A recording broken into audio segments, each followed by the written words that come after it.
You're on. All right.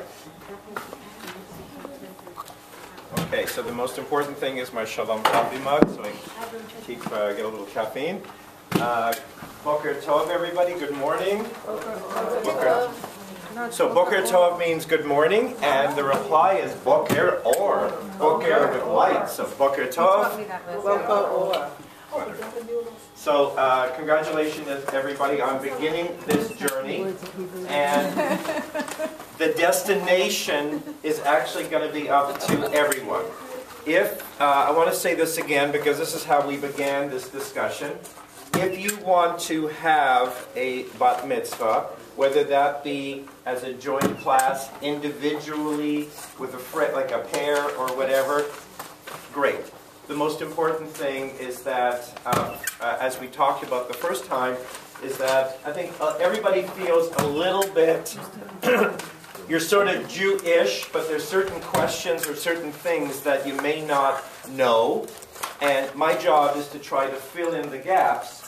And that is part of what any bar or bat mitzvah learns, is to ask questions. So I don't want anybody to feel that, that there's any question that's out of the box or any challenge that's out of the box. Because I need to tell you that as much as we think that there are traditions and there are things that we're supposed to do, most of Judaism is a construct of the rabbis. The rabbis make things up to be congruent with the people of the time. Okay? In fact, there are books that are put out lately that says, disobey the Torah. For example, I'll give you an example. It says in the Torah, if you have a son who is misbehaving, take him to the gates. Take him to the gates and stone him. And stone him to death. Okay? Now, as much as we all sometimes want to take our kids, and we would consider that for a half a second, that's not what we do. And the rabbis say, disobey the Torah. In other words, we live in a rabbinical, Judaism is a rabbinical religion. It is not a biblical religion. So, for example, as the Christian person will say to you, what about Isaiah 53, 1, 10? You know, Jewish people, how many people can quote scripture here? Okay. How many can't, by the way? Okay, I can name you in the beginning. I think I know where the 10 Commandments are, I think. I could quote that. And I think there's one or two that I know begin a chapter, but generally everything we do is a what we call rabbinical interpretation. That means that it's very democratic, and this is where I want to begin. I'm going to give you a little bit of a history lesson this morning, and I'm going to tell you why women have not been allowed to do very much in Judaism in recent times, and why we think that that's incorrect. Now, it's just not my opinion. We're going to go to a piece of the Talmud which tells us why, logically and intellectually, we are going to overrule some of the older rabbinical traditions from Poland and from Russia and from all these other places.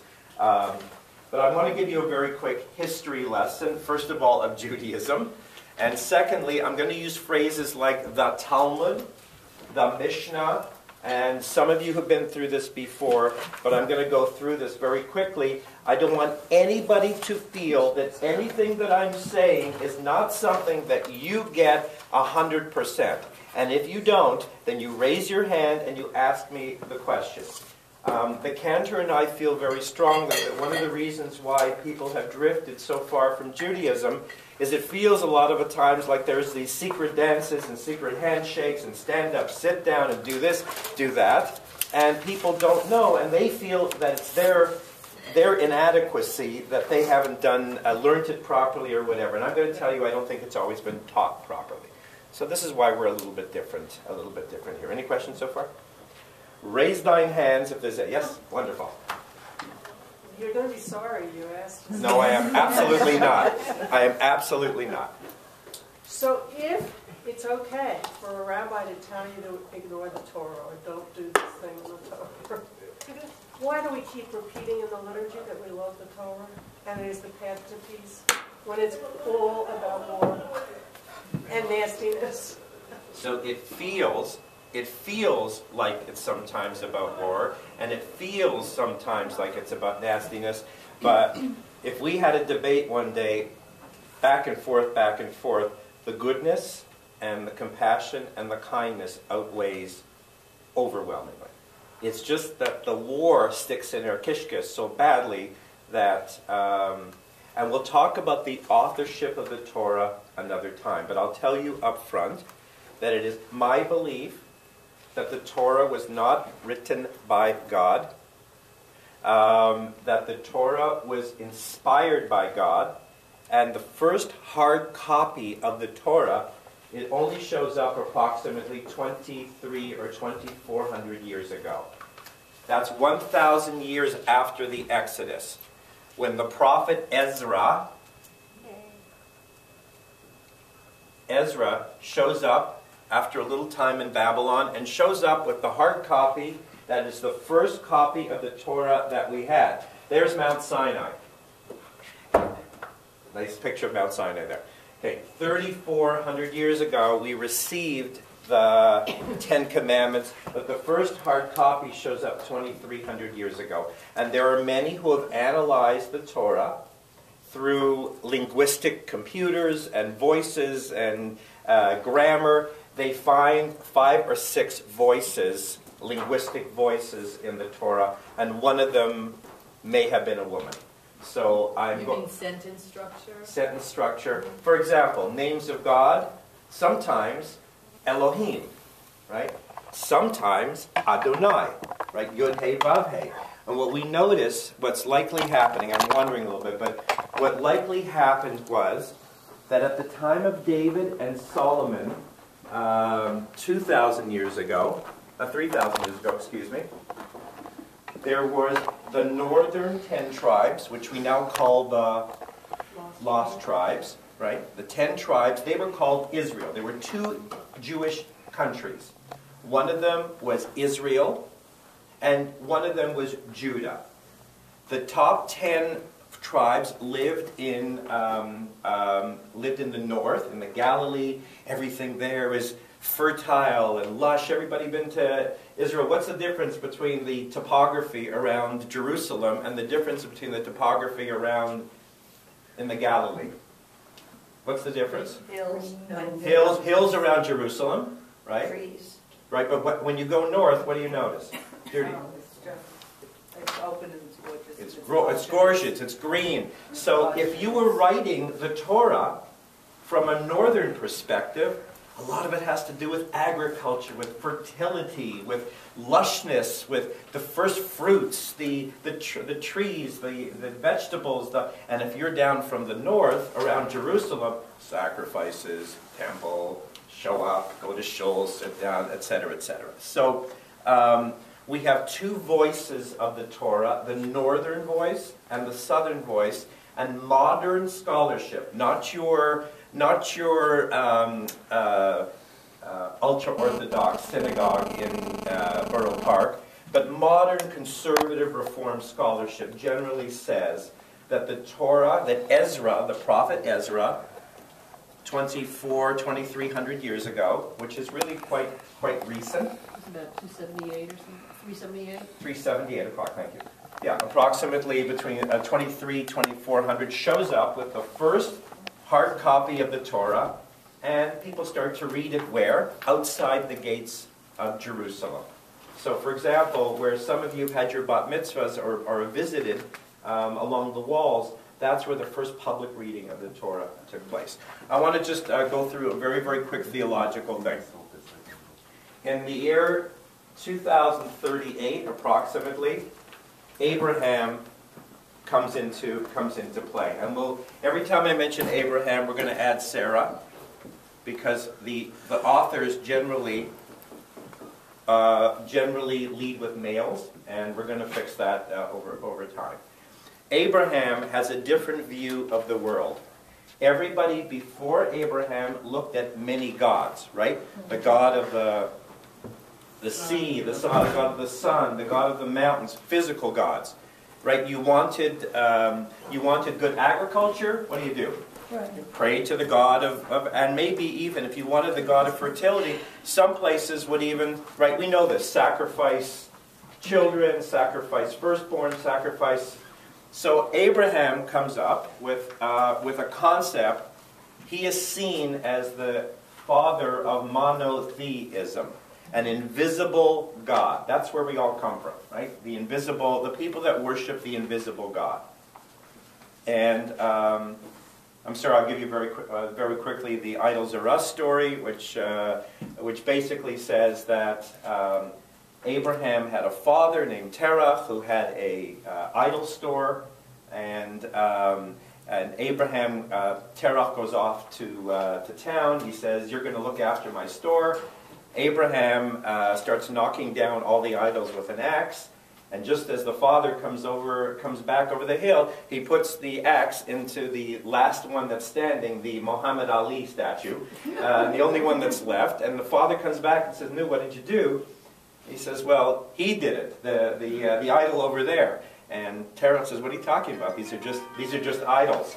And Abraham says, "Then why are you selling them to people?" So that's what they call a midrash. Do I think that happened? I'm not sure. Doesn't say so in the Torah, but a midrash is a story. A midrash is a nice little story that we tell in Judaism. Let's not get too stuck with stories to think that they really happened. It's a way for rabbis to teach us a lesson.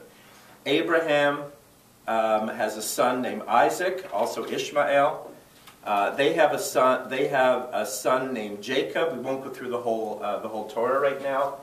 And Jacob has 12 sons and one daughter. And the 12 sons, during time of famine, approximately, let's do some math here. Let's just say it's about, let's give him 50 years or 60 years. So let's say in the 1900s BCE. Everybody know what that means? Before the Common Era. Why don't we say BC? Because we don't say before Because we have to Christ. believe in C before there can be a BC, right? So we say BCE or CE instead of AD, which is what's it? Anno Domini. Okay, and we don't have a dominant, so we say CE. Okay. Jacob has 12 sons, and they get hungry. So they all go to Egypt, where they try to find food. Guess who's waiting for them? Joseph. What's the story of Joseph? Everybody remember the story of Joseph? What happens to him? They abandoned. Not only did they abandon him, They threw him in a pit. threw him in a pit, right? And he gets up and he ends up in Egypt. And sure enough, when these guys come there looking for food, who's there? Joseph's waiting for them. Baruch Hashem, bless God, because this is all put in motion by God, says our tradition, or it was just the way that the story works. We're in Egypt for approximately 400 years, and the first person to name us as a people is a guy by the name of Pharaoh. There are 12 tribes. Here's Egypt. We're up in this little corner. This is Israel. And we're called in a place called Goshen. And the Pharaoh says, "I'm looking around at the sons of Israel." The word for sons is B'nai, the sons of Yisrael. B'nai Yisrael, the sons of Israel. That's Jacob's nickname. And that's the first time that we are named as a people. We didn't name ourselves as a people. Is that written down? Yeah. It's written down that they rose a Pharaoh in Egypt that did not know Joseph and everything that he had done for Egypt. And he looked around and said, "I'm looking at the sons of Israel, and they are too many and too powerful, and we need to do something with them, lest they align themselves with some of our enemies." The first time we are named as a collective in history is by Pharaoh, not by the Jews. But from that point on, now we're all in this together. Right, 12 tribes. Israel. Jacob's nickname, Jacob's second name is Israel, which means wrestler with God. Thank you. Welcome to Judaism. Okay, we wrestle with God. Yes. What were the two southern tribes called? The two southern tribes were, just a minute, Judah and, I'm blanking here, Judah and Levi. The top ones, the 10 lost tribes, I don't want to do too much on history today, but in 2,700 years ago, Assyria comes down from the north, scoops up the northern tribes and their wonderful plush land around Sfat and Tiberias and takes them away, and we are then reduced to Jerusalem and area, which is basically where we've been for most of our history. So let's go to Joseph, we go to slavery, and now we have somebody called Moses. Moses leads us out of the desert, right? We're about to come up to Passover. I'm doing a very quick history, and we'll get to what about mitzvahs in a minute. And we end up 3,400 years ago at the base of Mount Sinai. Okay. Now, Which is where on your map? I don't have a map. Yes, you do. You just took one. This one here or that one there? No. That's Mount Sinai. Underneath. Here? You made Egypt and you made... So Mount Sinai is somewhere in the Sinai Desert. We don't know exactly where it is. There are tours that are given in the Sinai by very enterprising tour guides. There's even a monastery on the top, but in reality we don't know where Mount Sinai... And by the way, I'm not sure that it's that important that we do. 3,400 years ago, there was lightning and there was thunder and all of a sudden, it's almost like the Jewish people were dating God through Abraham and Isaac and Jacob and Joseph and Moses. We were getting to know each other a little bit.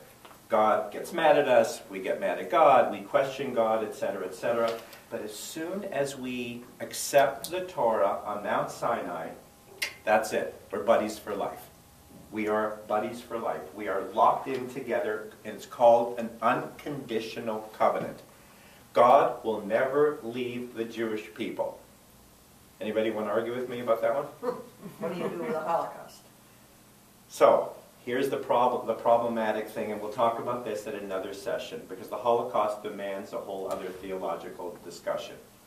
There is the unconditional covenant, and then there is the conditional covenant. God makes an unconditional covenant with Abraham and on Mount Sinai.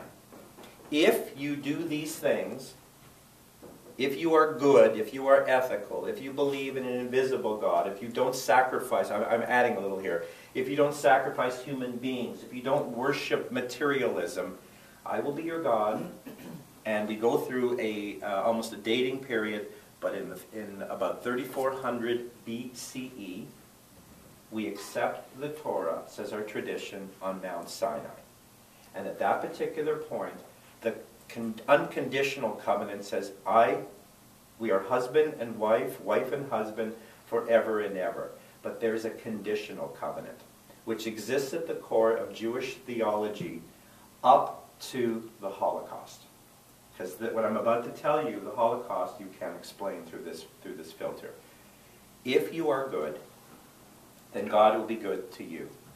And if you mess up, and if you are, if you follow materialism, if you assimilate, right? If you take on other people's traditions, if some of you went to the Dead Sea Scroll exhibit, there was a picture of a god named Asherah. And one of the things that the Jewish people did is they said, well, why don't we have our God marry that God over there in Canaan, and we now have a husband and wife. Okay, God doesn't need a wife, but these are the examples of the way that we sort of assimilated, that we took in other Jews for Jesus almost. It's a way that you sort of take in two philosophies and try to make them into one, but they're not. All right, on Mount Sinai, we get two things. We get the written Torah, and we get the oral Torah. Written Torah. What's written Torah? 10 Commandments. Don't. There's a bunch of don'ts, and then there's a bunch of do's. So don'ts are... Don't kill people. Don't kill people, right? Don't steal. Don't covet your neighbor's... Partner. And the don'ts and the do's are, think about it. Honor thy mother and father. Honor your mother and your father. Wonderful. Observe or remember the Shabbat. All those kind of other things. You shall have no other God but me. But the most important thing that we inherit is the oral Torah. So if I say, what's that? The oral Torah is not what we now have written down as the 5 books of Moses. This is oral Torah. Then where does the 5 books of Moses stand? If what we got at Mount Sinai was the 10 Commandments, when did we get the rest of them? Moses goes up onto the mountain and receives more Torah. And we have what's called a machloket. This is a word I'm going to use quite a lot. It's a debate within Judaism. If you are a ultra-Orthodox person, you believe that all was dictated to Moses in or around the time of Mount Sinai. If you believe in a progressive Jewish approach, then you say that the Torah was actually inspired and written down at a later date. That is my philosophy. How do I know this? At the end of the Torah, it says this. And Moses died that day on Mount Nebo, and he handed the reins to Joshua, and there has never been a prophet like Moses until this very day. So, who's writing that? Because I could say I've never had, maybe Ezra. yeah, I've never had a class like this to this very day. Well, I don't know. And there's about 2 or 3 times in the Torah. For example, when Jacob pulls his hip, he says, that's why we don't eat the hip end of the cow until this very day. Oh. What is that? No, that's what it says. That's why you don't have, what is it, the T-bones? I don't know what the... Why can't that mean forever and ever? What's that? That could also be interpreted as forever and ever. They're referring to the hip quarter, but yeah. But whenever they say to this very day, it makes us think, maybe the Torah was written closer to here, inspired. But how did it get from here to here? Bubbies to children, mothers and fathers, and talk, and argument, and discourse, and all that other stuff. Yeah. If there are so many passages or whatever that say to this very day, is there anything that says eternally, or is it just the verbalization from generation to generation? It generally says to this day or to this very day. So that doesn't mean forever. No, because whoever wrote it at that particular, I'm going to give a hypothesis here that if Ezra or somebody else, or even the 2 scrolls that he's combining, the northern scroll and the southern scroll, they have different interpretations. That somehow somebody here wrote that in there, and also there are nations listed in Noah which didn't exist till 1,000 years later. So what do the Orthodox say about that? It's oral. The Orthodox will come up with a midrash that says that they saw in the future God, when God dictated to Moses, that God. So let's just leave it. Let's just leave the fact that there is something called the oral tradition. Here's what I wanted to get to before we actually go into the history of the Bar Mitzvah. 3,400 years ago, we get the Torah, and it says in the Talmud, which I'll get to in a second, Moshe Kibel Torah. Moses received Torah from Mount Sinai. Okay, anybody here something that he didn't get? Moses received Torah.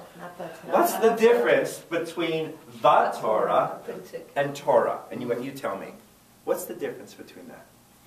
I think the Torah refers to the specific volume that we study, and Torah may refer to a generalized discourse or